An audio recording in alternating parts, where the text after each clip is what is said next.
You can't change the world from behind a desk. Jesus and the apostles didn't even have an office. They were too busy out in the community raiding the pagan temples for lost people. 2,000 years on, we've lost the art of ministry in public spaces. From starting a church in a Starbucks to doing open mic nights in a gay coffee house, Jones has learned the lost art of reaching the unreached where they're at.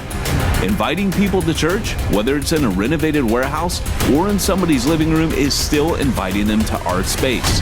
The apostles mastered going to theirs. Isn't it time we leave the lecture halls and start living the adventure we've only read about?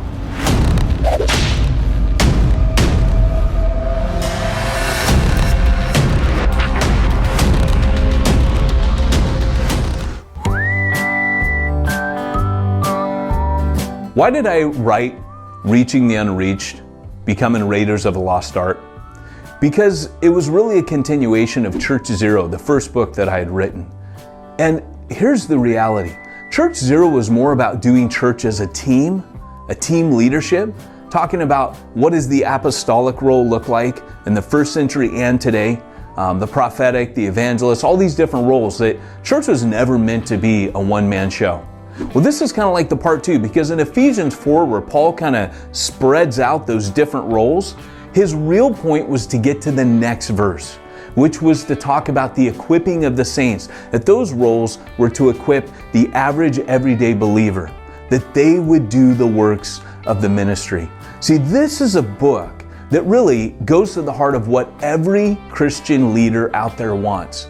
How do I motivate my church to get out there and do things? And I tell stories from planting a church in urban Long Beach, starting a church in a coffee house in Europe, and the way where we started from the beginning to really do church in public space.